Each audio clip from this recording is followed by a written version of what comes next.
개성공단 문제로 온 나라가 아주 시끄럽습니다. 여야 간에 아주 첨예한 대립이 있습니다. 잘했다, 잘못했다, 뭐 이런 얘기가 있고, 그런가 하면 또 개성공단에 입주했던 기업인들은 이럴 수가 있느냐 하면서 눈물의 하소연을 하고, 또 그런가 하면 또 어떤 정치 지도자는 나라가 있고 기업이 있는 거다, 이런 얘기도 하고 있습니다. 또 이거 외신을 보면은 미국에서는 대북 강경 조치를 위한, 제재 조치를 위한 결의안이 상원에서 만장일치로 통과됐다, 이런 얘기가 있고, 또 사드 배치, 페이트리어트 미사일 그런 얘기도 나오고 있고, 미국 특수부대가 지금 북한의 원자시설을 칠 훈련을 지금 하고 있다, 뭐 이런 얘기도 나오고 있고, 이런 모든 것을 들으면은 우리의 마음이 심란해집니다. 왜 우리나라에서 이런 일이 벌어지고 있는가 생각을 하면서 답답하기도 합니다.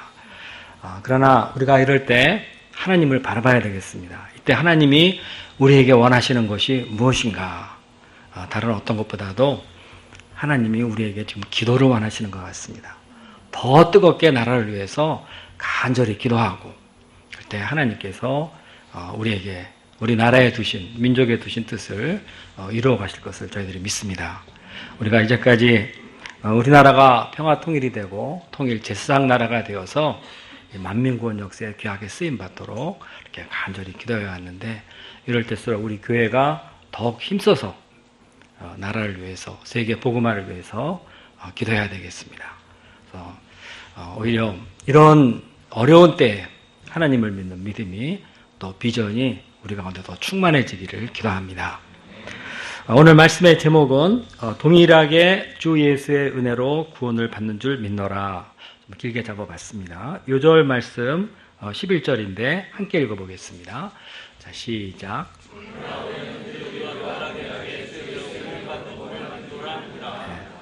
은혜로우신 하나님 아버지, 죄로 병들어버린 이 세상을 우리 하나님 불쌍히 여기시고 예수님을 보내어 주셔서 구원코자 하셔서 감사합니다. 우리 하나님 아버지, 이 시간 저희들이 주님 앞에 나왔습니다. 성령께서 이 시간 함께 하시고 여러 가지 어려운 상황 가운데서 말씀을 통한 위로를 우리 가운데 충만히 부어 주시옵소서. 무엇보다도 우리 하나님 아버지께서 오늘 말씀을 통하여 우리 모두가 주 예수의 은혜로 구원받는다, 우리가 은혜로 살 수밖에 없는 자들인 것을, 또 이 은혜로 감사해야 함을 배우게 도와주시기를 간절히 기도합니다. 예수님의 이름으로 기도하였습니다. 아멘. 오늘 말씀은 1차 예루살렘 총회의 내용을 다루고 있습니다. 이것을 영어로 The Jerusalem Council 이렇게 말을 합니다. 교회사에서는 흔히 예루살렘 공의회 이렇게 말을 합니다. 이런 공의회는 각 지역의 교회 대표들이 모여서 토론, 또 회의를 통해서 논란이 되고 있는 어떤 특정 교리를 확립할 목적으로 열립니다.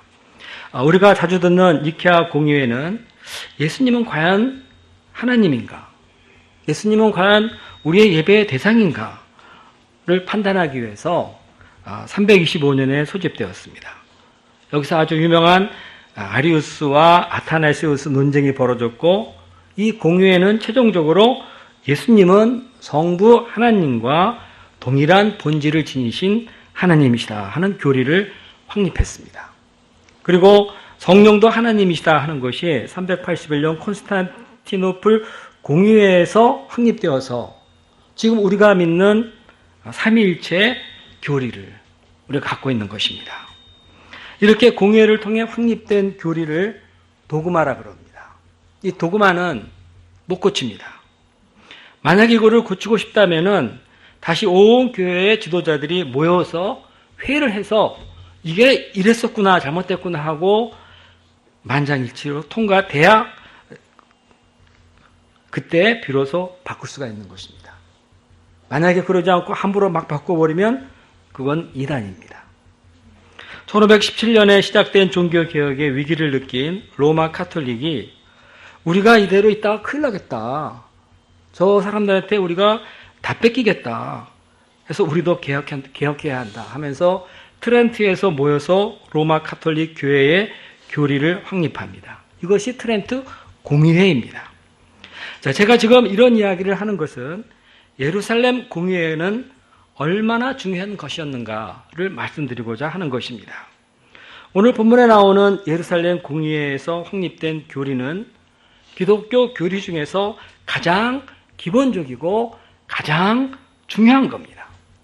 이 교리가 확립됨으로써 여기서부터 다른 교리도 심도 있게 발전해 나갔습니다. 자, 그러면 그때 어떤 논쟁이 있었고, 자, 이때 얻어진 교리가 무엇입니까? 자, 1절을 보십시오. 유대에서 형제들이 안디옥에 성령의 역사가 있다는 소문을 듣고 찾아왔습니다. 그런데 이들이 바나바와 바울이 전한 복음과는 다른 말로 안디옥 형제들을 가르치기 시작했습니다. 여러분, 예수님을 믿게 돼서 정말 감사합니다. 좋습니다. 우리 믿어야 됩니다. 그런데 구원을 받으려면 모세의 법대로 할례도 받아야 합니다. 자, 이들이 왜 이런 주장을 하는 것이겠습니까? 과거 할례는 하나님과 이스라엘 백성 사이에 언약의 표였기 때문에 그렇습니다. 하나님은 아브라함에게 너와 내 집에 있는 모든 사람들은 다 할례를 받아라. 아이가 나면 8일 만에 할례를 행해라. 그리하면 내가 너희의 하나님이 되겠고 너희는 나의 백성이 될 것이다. 만일 누구든지 할례를 받지 않으면 그는 내 백성 가운데서 내가 끊어내버리겠다. 단호하게 말씀하셨습니다. 그리고 이것이 후에 모세 율법에 기록되어 대대로 행해졌습니다. 이런 할례는 이스라엘 백성들에게 우리는 하나님의 백성이다. 천지를 지으신 이 하나님은 우리의 하나님이다 하는 이 믿음과 자부심을 갖게 했습니다. 그래서 어린 다윗도 골리앗과 싸울 때 아니 저 할례도 받지 않는 놈이 어디 감히 하나님의 백성을 죽으라고 하느냐 하면서 분노하고 나와서 불맷돌을 던져 그를 쓰러뜨렸습니다. 이 사무엘상 31장을 보면 사울왕도 전쟁에서 자기가 죽게 되자 자기 종에게 야 칼을 빼서 그거로 나를 찔러 죽여라. 그렇지 않으면 내가 저 할례 받지 않는 놈들한테 할례 받지 않은 저 놈들이 나를 찌르고 나를 모욕할 거다 하면서 이 할례 받은 하나님의 백성으로서 이 자부심, 이 아이덴티티가 아주 분명했습니다. 그리고 이방인들도 하나님의 백성이 되려면 누구든지 할례를 먼저 받아야 합니다. 자, 이만큼 할례는 유다 백성들에게 하나님의 백성으로서 아주 더없이 중요시 여기는 것이었습니다. 그런데 안디옥의 성도들은 사도들의 가르침을 받아서 유대인이나 이방인이나 회개하고 예수님을 믿기만 하면 구원을 받는다. 이렇게 말하고 있는 겁니다. 그들은 이것을 복음이다. 좋은 소식, 근수다 하면서 하나님께 감사하고 있었습니다. 그러니 이 유대파 사람들이 딱 보니 기가 막히지 않았겠습니까?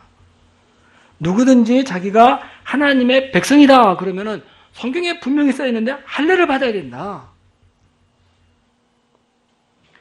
예수님을 믿는다고 할례를 안 받아? 그리고도 구원을 받아? 희한한 생각들을 다 한다 이 사람들. 이러면서 형제님들 여기 성경에 써 있지 않습니까? 언약의 징표 할례를 받으셔야죠 하고 주장했습니다. 그러니까 이들 말에 의하면은 구원의 조건이 순식간에 둘이 돼버렸습니다. 믿음 플러스 할례입니다. 자, 그러면 할례를 받으면 이제 어떤 일이 벌어질까요? 이 할례는 모세 율법에서 나온 것이니까 율법의 다른 요소도 자연히 그 신앙에 따라 들어오게 되어 있습니다. 그러면 기독교는 어느 틈에 율법적인 종교가 됩니다. 자, 오늘날에도 이 안식교는 예수님이 우리의 구주인 것을 믿으면서도 구원받기 위해서는 동시에 안식일을 지켜야 한다. 이렇게 주장하고 있습니다. 그래서 자기들은 이 안식일이 너무 중요하다 해서 그 이름도 안식교입니다. 이들은 할례 대신 지금 안식교를 말하고 있습니다. 구원, 믿음 플러스 안식일. 안식일은 오늘날 토요일에 해당되는 날인데 이들은 이 토요일을 안식일로 지켜야 된다 그러면서 예수님도 계명을 따라 안식일에 들어가셨다. 안식일에 회당에 가셨다. 이러면서 예수님과 같이 우리도 안식일을 지켜야 된다. 이렇게 말하고 있습니다. 그리고 뭐라고 반박을 하면 계시록 닥쳐서 계명을 지키지 않은 자는 어떤 하나님의 심판을 받을 것이다. 계명, 안식일 계명 하면서 사람 겁주고 있어요. 이렇게 들으면 그런 것 같은데 하는 생각이 듭니다. 그런데 사실 이 사람들은 안식일만 말하고 있는 것 같지만 어느 틈에 율법에 있는 그 안식일을 지키지 않은 만큼 또 다른 율법의 요소가 따라 들어와요. 율법에서 부정한 음식 먹지 말랬다 하면서 돼지고기 먹으면 안 된다, 뭐 먹으면 안 된다 하면서 김밥을 먹을 때 굳이 그 에서도 소시지 다 빼고 있지 않습니까? 결국 이런 식으로 간다면은 사람들은 예수 그리스도의 십자가 은혜에 감사하면서도 안식일을 제대로 지켰는가 안 지켰는가, 이거를 했는가 안 했는가 하면서 구원을 복잡하게 따져 들어갑니다. 자, 이것은 오늘 본문에 할례도 받아야 한다 하는 유다파 사람들의 주장과 조금도 다르지 않습니다. 자, 그러면 이런 상황에서 바울과 바나바는 어떻게 대하였습니까? 2절 전반부를 보십시오. 바울과 바나바가 저희 사이에 적지 않은 다툼과 변론이 일어난지라. 적지 않은 다툼, 변론. 그야말로 처음에는 조근조근 말을 하다가 나중에는 서로 막 그야말로 우리말로 막 열받쳐서 핏대를 세워가면서 삿대질을 해가면서 답답하면 책상도 치지 않아서 꽝꽝 쳐가면서 싸웠을 것입니다. 무슨 말씀을 그렇게 합니까? 신명기 10장 16절을 보세요. 너희는 마음의 할례를 행하라. 다시는 목을 곧게 하지 말라. 모세도 할례는 마음에 행하는 거다. 이렇게 하지 않았습니까? 몸으로 할례 받고 그것만 자랑하고 아무렇게나 살면 그거 뭐합니까? 중요한 건 마음이에요. 믿음. 예수님의 말씀 따라 살겠다는 믿음. 이게 중요한 것이지. 할례를 꼭 받아야 된다. 성경에 마음이라고 했지 않았습니까? 히브리 사람이 히브리 말 성경 못 읽어요? 자, 여기 이렇게 하면서 화도 냈을 것입니다. 바울이 이렇게 하면 옆에 있던 바나바는 아멘 하면서 언성을 높여가면서 그 편을 들어줬을 것입니다. 자, 이런 것을 곁에서 보던 사람들은 도대체 뭐가 맞고 뭐가 틀리는지 그건 둘째치고, 아니 목자님이 이런 사람과 이렇게 언성을 높이며 싸우는 걸 보고 심히 당황했을 것입니다. 자, 그런데도 불구하고 바울과 바나바가 이렇게까지 하면서 심하게 다투고 변론하는 이유가 무엇입니까? 이것은 복음 진리를 수호하기 위해서인 것입니다. 복음 진리를 수호하기 위해서 누구와도 절대로 양보 없이 싸우는 겁니다. 복음 진리는 절대적인 것이지 그 무슨 이유로라도 상대적으로 돼서는 안 됩니다. 그들도 싸움을 하다 보니까 이 사람들 정말 끈질기다 이러면서 이 논쟁 정말 피곤해 하면서 그래 평화를 위해서 할례도 구원의 요소로 삼자. 어차피 예수님 믿으면 구원 받는 건데 뭐 하면서 타협할 수도 있었습니다. 자, 이런 식으로 싸우는 것이 힘들다고 나가면은 어떻게 되겠습니까? 예수님은 우리의 온전한 구주가 되지 못하고 99% 구주가 될 수밖에 없습니다. 죄악된 나의 공로 1%. 내가 구원받는 건 예수님이 나를 위해 십자가에서 죽으신 것이 중요한 게 아니라 내가 할례를 받느냐 안 받느냐 이게 중요한 게 돼버립니다. 구원 받느냐 안 받느냐는 내 행위에 따라야 됩니다. 자, 이렇게 되면 어떻게 되겠습니까? 나도 1% 했으니까 예수님은 온전한 구주가 되지 못하십니다. 자, 이렇게 생각하다 보면은 내 신앙에서 내 할례가 더 중요한 거예요. 그러다 보면 어느 틈에 할례가 예수님의 십자가의 죽으심과 동등한 위치에 놓여버리게 됩니다. 예수님의 십자가 없이 구원받을 수 없지만 할례 안 받으면 또 구원 못 받으니까 동등한 위치가 돼버려요. 예수님이 십자가에 죽으신 거나 내가 할례를 받는 거나 다 똑같은 무게를 갖고 있습니다. 자, 사람이 행한 이런 일을 하나님이 받으실 만한 것입니까? 사람은 무엇을 좀 하고 나면 자기 의를 내세우려고들 많이 합니다. 그래서 하나님 앞에 구원받을 때 주님 내가 시키는 대로 할례를 받았습니다. 이거를 내놓을 것입니까? 그러나 사람이 무엇을 어떻게 해서 하나님 앞에 의를 세운다 하더라도 사람의 마음은 근본적으로 만물보다 더 부패하고 부패하다. 그래서 성경은 사람의 의는 더러운 옷과 같다. 그래서 하나님이 받으실 만한 것이 못 된다. 순종해서 할례를 받았다 해도 그 마음 네가 하나님이 온전하게 기뻐하시는 마음으로 받았느냐? 안 된다는 겁니다. 심령이 부패되어 있는 자가 한 거예요. 그래서 이사야서 64장 6절이 이렇게 말하고 있습니다. 우리는 다 부정한 자 같아서 우리의 의는 다 더러운 옷과 같으며 우리는 다 잎사귀같이 시들므로 우리의 죄악이 바람같이 우리를 몰아가나이다. 우리가 아무리 선행을 한다 그래도 내 안에 있는 이 죄악이 바람같이 나를 죄로 확 몰아가요. 암만 자기가 죄 안 짓고 버티려고 해도 이 죄악이 우리를 확 바람같이 몰아가 버립니다. 이 바람 앞에 다 쓰러지는 거예요. 그래서 하나님은 사람을 구원하실 때 오직 은혜로 구원하시기로 하셨습니다. 그래서 독생자 예수님을 보내셔서 우리 죄를 다 짊어지게 하시고 이제는 누구든지 예수님을 믿기만 하면 구원받겠다. 이렇게 해주신 것입니다. 예수님도 십자가에 죽으시면서 다 이루었다. 율법의 요구를 내가 다 이루었다. 이제 오직 예수님을 믿음으로 이 예수님의 의가 우리의 의가 돼서 우리가 의를 덧입고 하나님의 자녀가 되는 겁니다. 사도 바울이 이거에 대해서 아주 정확히 알고 있었어요. 로마서 3장 20절, 21절, 22절. 우리 한번 읽어볼까요? 지금 제가 말씀드린 거 생각하면서 읽어봅시다. 자, 시작. 그러므로 율법의 행위로 그의 앞에 의롭다 하심을 얻을 육체가 없나니 율법으로는 죄를 깨달음이라. 이제는 율법에 하나님의 한 의가 나타났으니 율법과 선지자의 증거를 받은 것이라.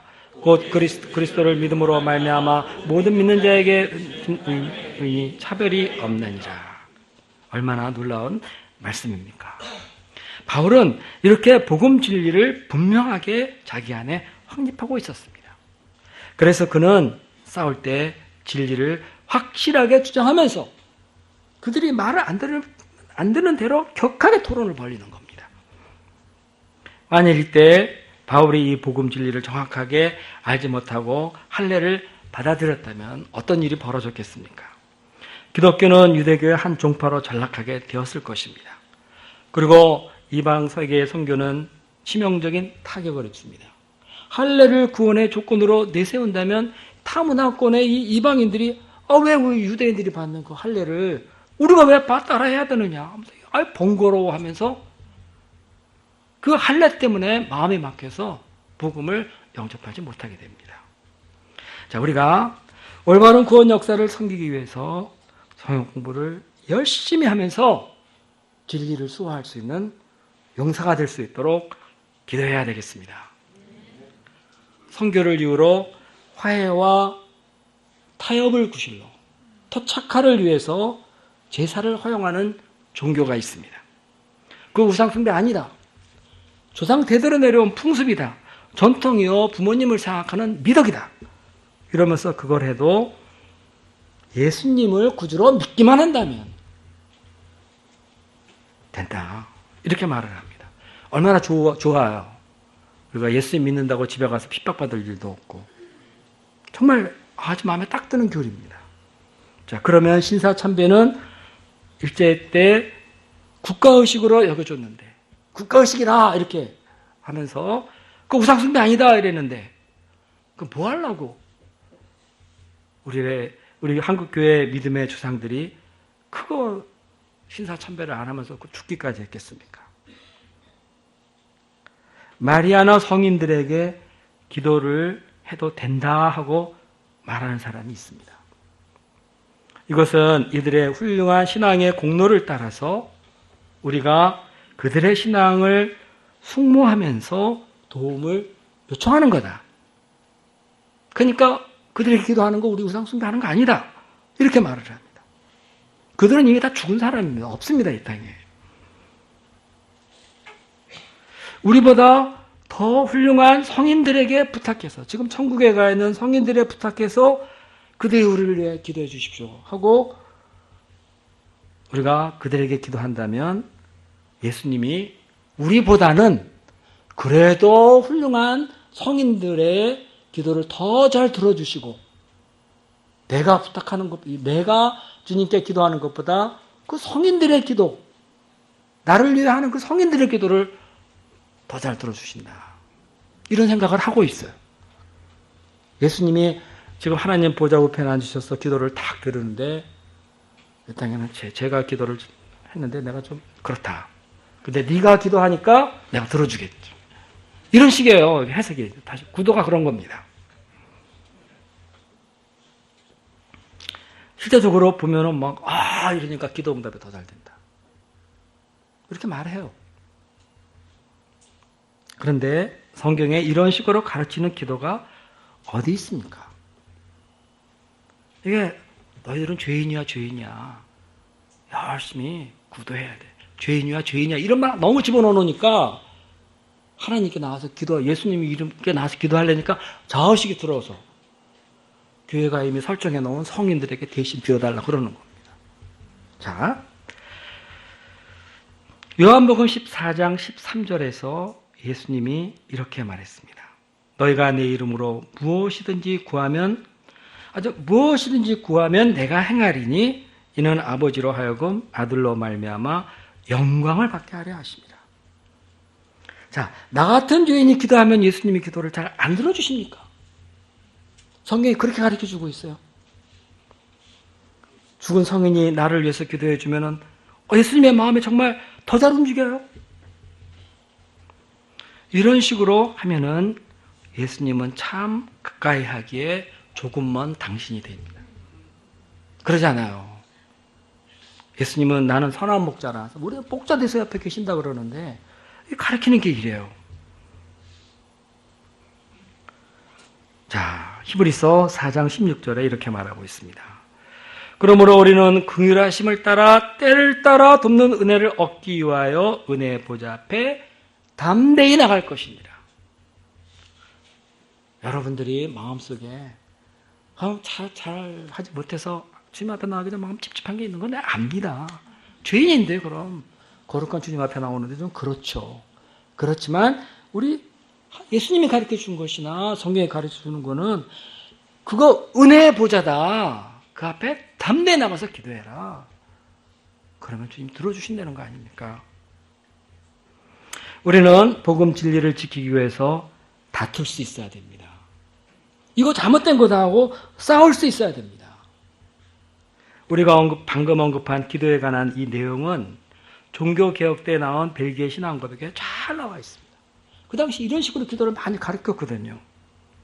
근데 이 신앙고백이 나오자 많은 성도들이 이것이야말로 정말 진리다 이러면서 이 신앙고백을 지켰는데 이거 지키느라가 10만 명이 순교했습니다. 절대로 우리는 그런 식으로 할 수 없다. 우리는 이 고백을 믿는다 이러면서 그 시가지 거리를 성도들이 쫙 그냥 행진을 나가면서 찬송가를 부르고 옆에서 막 죽여요. 그 필립 2세 그 군인들 막 구교도들이 죽이고 그러는데 찬송가 지나가면 다 죽었어요. 이 사람들이 이런 불굴의 진리서의 정신 이거를 가지고 싸웠기 때문에 오늘날 우리의 신앙이 있는 겁니다. 우리 시대는 종교다원주의 시대입니다. 포스트 모던주의 시대입니다.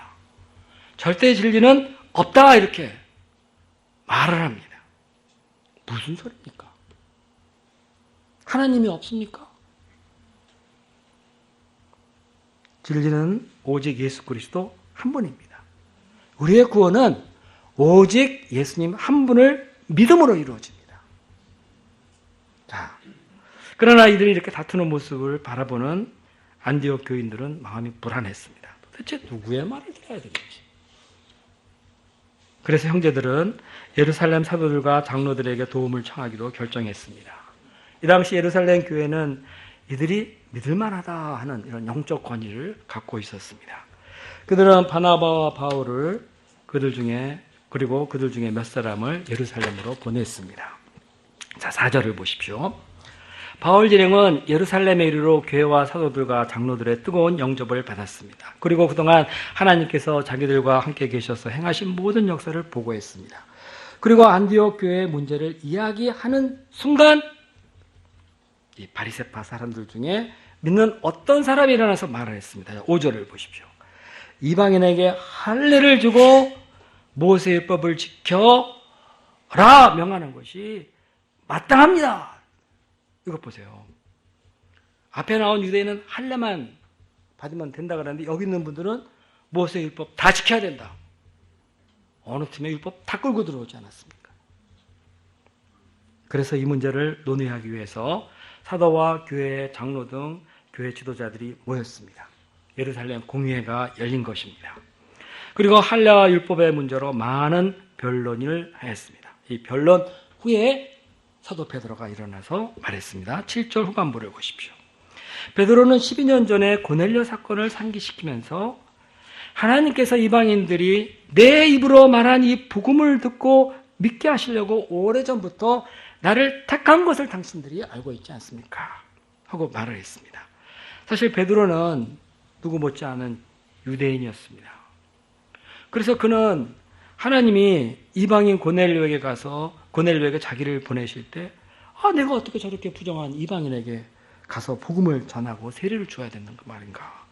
상당히 이 문제로 갈등하고 힘들어했어요.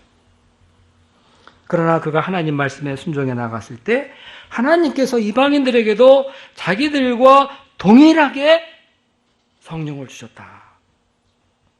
그걸 봤습니다. 그리고 그것을 지금 증거하고 있는 것입니다. 자, 9절을 보십시오.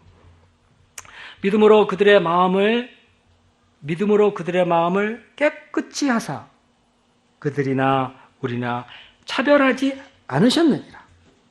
이렇게 하나님께서 그들을 믿었을 때 그들 마음의 죄로 인한 이 더러움을 깨끗이 씻어주셨다. purified 하셨다.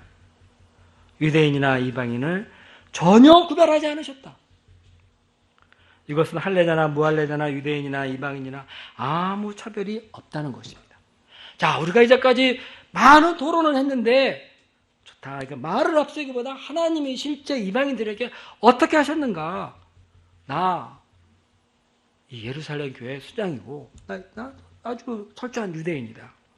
그런데 하나님이 나를 그렇게 역사하지 않으셨느냐. 지금 그들이 예수님 믿고 잘 지내고 살고 있다. 이 역사를 우리가 알아야 되지 않느냐, 인정해야 되지 않느냐 이겁니다. 그리고 베드로는 이번에는 양심의 기초에서 할례와 율법을 주장하는 이들의 잘못을 지적하고 있습니다. 10절을 보십시오. 그런데 지금 너희가 어찌하여 하나님을 시험하여 우리 조상과 우리도 능히 매지 못했던 이 멍에를 제자들이 목에 두려고 하느냐. 이 말은 우리도 과거에 율법을 지키려고 애썼지만은 지키지 못하지 않았느냐. 가슴에 손을 얹자 우리가. 이렇게 양심 고백을 하면서 왜 못 지키면서도 잘 지키는 척하면서 너희들 지켜라 이러느냐. 질타인 것입니다. 바울도 과거 누구보다도 엄격한 율법주의자야 바리새인이었지만 이 율법의 무게가 얼마나 무거운지 오라 나는 공고한 사람이로다. 누가 나를 이 사명을 몸에서 건져내 주겠느냐 하고 탄식할 수밖에 없었습니다. 자, 이런 베드로의 결론이 무엇입니까? 11절을 보십시오. 우리 다 함께 읽어보겠습니다. 자, 11절. 자, 시작.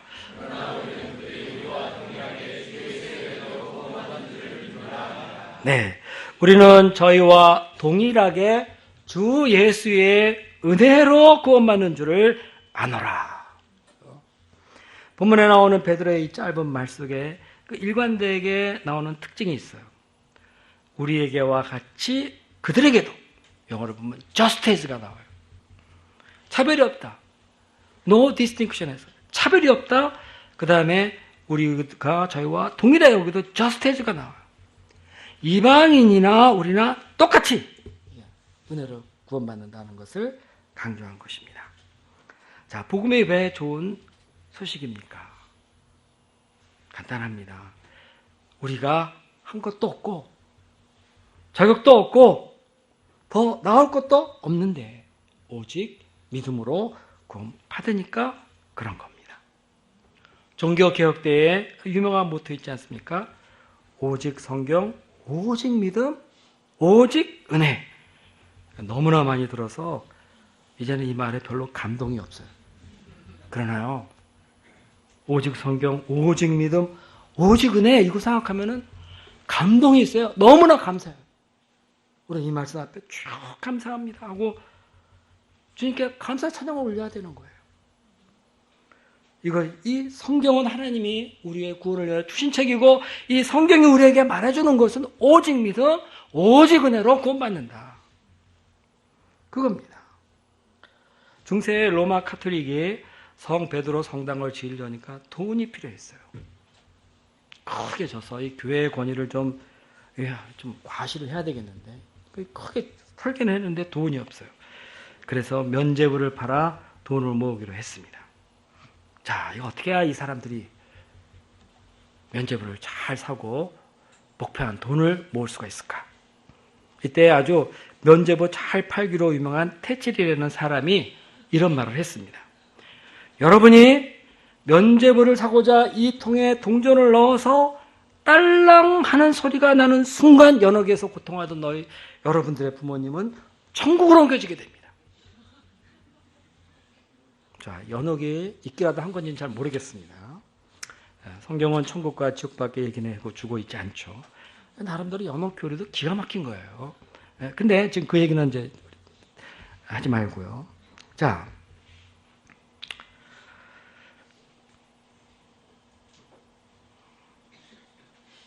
연옥에 있는 그 부모님. 그러니까 연옥이 왜 있냐면은 일단 예수를 믿고 구원을 받을 자격은 주어졌어요. 그런데 예수님을 믿고 난 다음에 지은 죄가 많잖아요. 이 죄값을 치러야지 온전하게 천국에 갈 거 아닙니까? 이런 식의 교리입니다. 그러니까 예수를 믿고 일단 죽으면 다 연옥으로 갑니다. 근데 연옥이 좀 아주 재미없는 그런 데가 아니라 고통받는 데예요. 심판받는 데입니다. 무서운 곳이에요. 근데 우리 부모님이 지금 예수를 믿다가 내가 보기에도 죄도 많으셨는데 천국에 가서 고생을 막 하고 계신다. 생각하면 마음이 아파요. 그 교리에 따라서 생각하면은. 그런데 이 테칠의 사람이 여러 번 여기다가 이걸 살려고 동전을 넣어 딸랑 하는 소리가 나는 순간 여러분의 부모님은 연옥에서 천국으로 쫙 갑니다. 자, 부모된 마음에, 아니 자식된 마음에 교회가 그런 데는데 교회에 권위가 있잖아요. 교회만 항상 진리인데 안 사겠어요? 부모님 사랑하지 않습니까? 안 사겠어요? 우리 부모님, 불쌍한 부모님 하면서 없는 돈 긁어서 막 해가지고 아버님 하나 위해 사고 누구 위해 사고 내 친구 누구 위해 사고 막 사는 거예요. 이렇게. 자, 그러니까요, 연옥에서 천국 가는 것은 돈 내야 가는 겁니다. 간단히 말하면 그건 거예요. 이것은 은혜로 구원받는 것이 아닙니다. 자, 우리의 구원은 값없이 이루어져야 되는 겁니다. 아까 말씀드렸지만 예수님이 십자가에서 다 이루었다 이 말씀하실 땐 내가 죄값을 다 치루었다 이런 말이에요. 그런데 면죄부를 왜 사야 돼요? 성경적 근거가 어디 있어요? 자, 사도 바울은 로마서 3장 22절과 23절에서 이렇게 말했습니다. 오늘 한번 읽어볼까요? 22절, 23절. 한번 읽어볼까요? 자, 시작.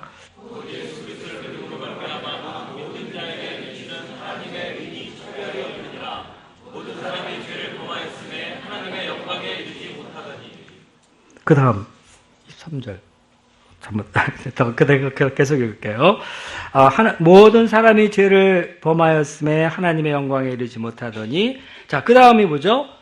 그리스도 예수 안에 있는 속량으로 말미암아 하나님의 은혜로 값없이 의롭다 하심을 얻은 자 되었느니라. 자, 예수님 안에 있는 이 속량, 값을 다 치러준 겁니다. 하나님의 은혜로 이제 값없이 프리하게 의롭다 하심 얻은 자 되었습니다. 누구든지 다 동일하게 과거 더 많은 죄를 범했든 덜 범했든 신분의 고하를 막론하고 모두 은혜로 구원받습니다. 많은 사람들이 부와 명예, 권세를 자랑하지만 이런 건 구원에 무슨 보탬이 되는 게 결코 아닙니다. 좀 더 가진 것이 없고 과거의 죄를 좀 더 많이 졌다 그래서 구원받기 위해서 뭔가를 더 해야 하는 게 아닙니다. 하나님의 구원은 오직 하나님 예수님의 십자가 공로로 은혜로 이루어집니다. 그래서 교회에서는 모든 사람들이 다 동일한 하나님의 자녀인 겁니다. 누구는 더 높고 누구는 더 낮은 게 없습니다. 다 우리는 은혜로 모였어요. 인간적 배경과 모든 것들 있죠. 여기 교회에서는 다 제로예요.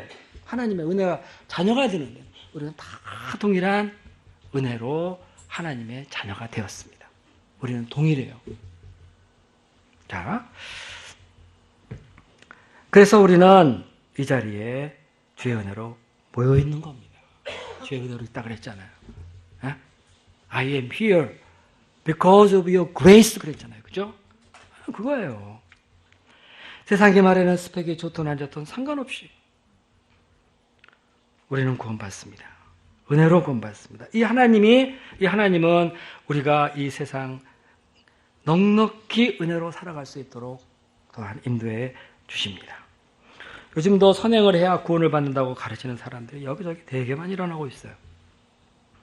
이들은 예수를 믿는 것은 구원으로 가는 길을 이제 열어놓기 시작한 것이지, 이제부터 구원을 온전히 이루기 위해선 선행을 해 나가야 한다.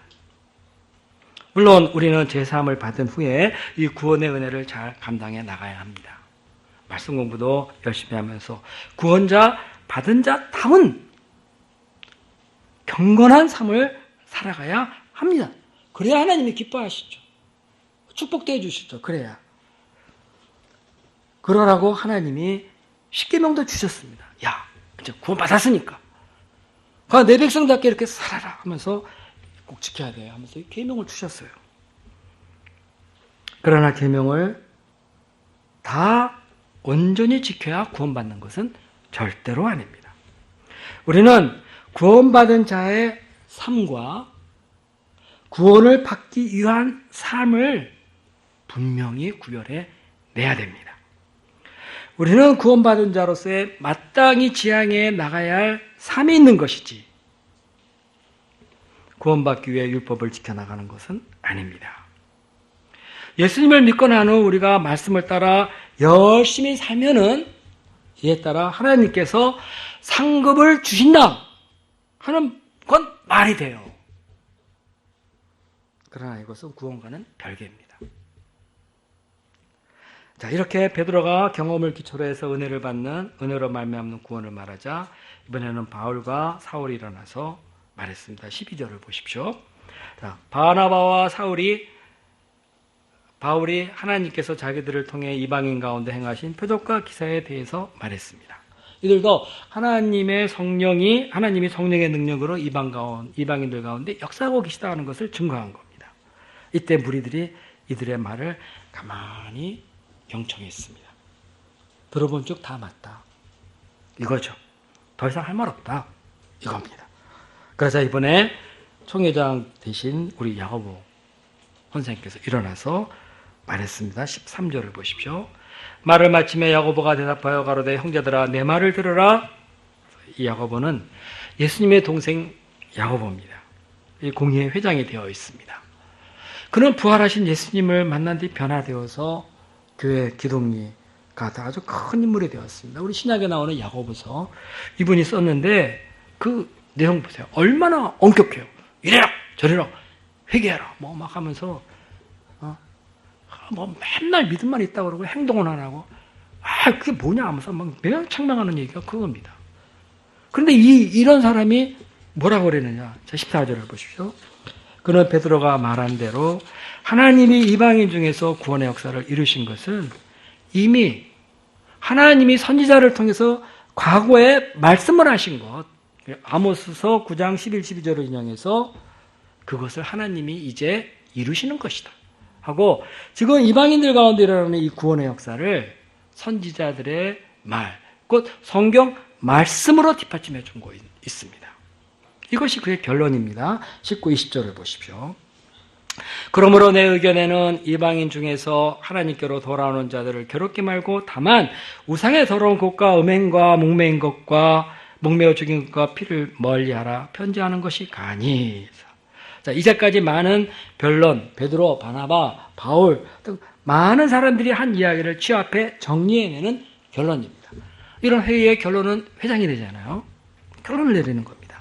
하나님께로 돌아오는 이방인들을 괴롭게 말자. 자, 이 말은 뭐냐 하면은 그들에게 율법의 멍에를 씌우지 말고 그들이 예수님의 은혜로 구원받았음을 우리가 구원받는다는 그 교리를 확장하자. 율법 말고 예수님의 은혜로 구원받는다. 자, 이러한 교리가요. 유대 예루살렘에 있는 그것도 바리새파 출신의 성도들이 뜨글뜨글한 유대인들, 그 율법주의자들이 참 많았을 그 유대인들이 가득한 예루살렘 교회에서 결정되었다. 얼마나 놀라운 일입니까? 참 놀라운 일입니다. 율법을 이 예루살렘 교회가 걷어내 버렸어요. 완전히. 유대인들이. 이것은 완전히 성령의 강력한 역사입니다. 이어서 그는 예루살렘 유상의 더러운 것과 음행과 목매어 죽인 것 피를 멀리하라 하였습니다. 자, 이거는 당시 안식일에 회당에 그 많은 유대인들이 세계 곳곳에 흩어져 사는데 거기 모여서 이제 가르침을 이제 배울 때 모세율법을 배울 때 이런 얘기 많이 나오거든요. 그러니까 이 사람들 그 유대인들이 이거 되게 싫어합니다. 우상 앞에 놓인 것, 뭐 목매어 죽인 것, 피째 먹는 것, 음행하는 것 되게 싫어해요. 그러니까 이것을 이 유대인들과의 그 충돌이 일어나지 않고 갈등이 생기지 않도록 하기 위해서 이방인들도 이라도 최소한 요거는 지켜줘라 하면서 갈등 해소 차원에서 방향을 준 것입니다. 자, 이에 사도와 장로들과 온 교회는 그 중에서 사람을 택해 바울과 바나바와 함께 안디옥으로 보내기로 결정하였습니다. 그리고 그 내용을 편지로 써서 안디옥, 수리아, 길리기아 등 교회에 보냈습니다. 이 편지를 받은 성도들은 마음에 큰 위로를 받고 기뻐했습니다. 그리고 복음 역사는 더욱 힘차게 확장되었습니다. 자, 이로써 기독교는 오직 예수님의 은혜로 구원받는다 하는 공식 교리를 확립했습니다. 자, 1차 예루살렘 공의회의 결론, 이 결론은 이후 기독교 성장에 아주 큰 기여를 하였습니다. 기독교는 유대교의 그늘에서 벗어나 독립적이고 세계적인 종교가 될 수 있는 기틀을 놓게 됐고 동시에 세계 선교의 문이 활짝 열리게 됐습니다. 그리고 이제는 민족, 문화, 전통, 관습, 할례, 무할례 등 모든 문화적 장벽을 초월해서 온 인류가 예수 그리스도 안에서 하나님의 백성이 될 수 있는 구원의 은혜를 누리게 되었습니다. 그리고 누구든지 진정한 그리스도인이라면은 우리는 은혜로 구원받는다. 예수님의 은혜로 구원받는다는 이 말씀을 잠시도 잊지 못할 것입니다. 은혜로 말미암는 이 구원은 하나님이 우리에게 주신 최고의 선물이고 누구나 받을 수 있고 이로 말미암아 누구나 영생의 길을 가게 할 수 있는 그런 말씀인 것입니다. 누구든지 구원의 진리를 듣고 또 그 말씀이야? 감동을 못 받는다면 회개해야 돼요. 예수님의 은혜로 구원받는다. 다 알아. 누가 그거 몰라? 그거 어쩌라고? 또 공부하라고? 그게 아니에요. 날마다 생각해야 돼. 날마다 죄 짓고 날마다 못된 생각하는 사람들이 또 그 말이야 이러면 안 되죠. 우리는 예수 그리스도의 은혜로 구원받는다. 이거를 생각하면서 늘 예수님 앞에 감사하는 삶을 살아야 되겠습니다. 우리가 이렇게 은혜 구원받은 자들인 것을 감사합니다. 우리가 날이 갈수록 이 복음의 진리, 구원의 진리를 더욱 확신하면서 이 기초 위에 굳게 서서 일생 은혜의 사람으로서 또 이 은혜의 복음을 지키고 자랑하고 증거하는 삶을 살 수 있기를 간절히 기도합니다. 기도하겠습니다. 은혜로우신 하나님 아버지, 오늘 예수님을 믿음으로 말미암아 구원받는다는 이 말씀을 다시 한번 저희들이 돌아보며 은혜 받게 하셔서 감사합니다. 저희가 너무 부족하고 죄가 많아서 자식이 많아서 그래도 뭔가를 해야 내가 구원받기에 적합하지 않는가 이런 생각을 할 수밖에 없는 것은 우리가 고백합니다. 그러나 그것으로 우리가 구원받을 수 없음을 우리가 근본적으로 하나님 앞에 인정하고 오직 예수께서 십자가에서 이루신 십자가 피의 공로로 구원받는다. 은혜로 구원받는다는 것을 저의 마음에 확고히 하고 날마다 감사하는 삶을 살아갈 수 있도록 도와주십시오. 예수를 믿음으로 은혜로 구원받는다는 이 복음 진리가 온 세상에 충만히 퍼지게 도와주시기를 간절히 기도합니다. 예수님의 이름으로 기도했습니다.